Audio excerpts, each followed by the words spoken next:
Hello guys, சப்தமாதர்கள் அவதாரத்துல 5வது அவதாரமான வராகி தேவி பத்தி தான் இந்த வீடியோல பார்க்க போறோம்.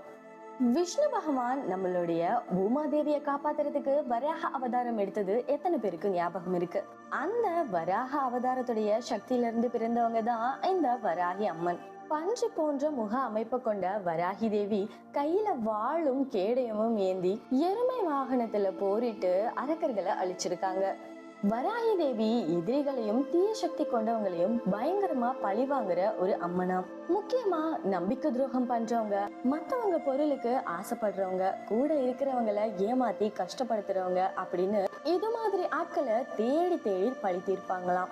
வராகி அம்மனை வழிபடும் போது நமக்கு எதிரிகள் கிட்ட இருக்கிற அந்த பயம் விலகுமா? இதை பத்தின உங்களுடைய கருத்துக்கள் என்னன்னு கமெண்ட் செக்ஷன்ல கமெண்ட் பண்ணுங்க.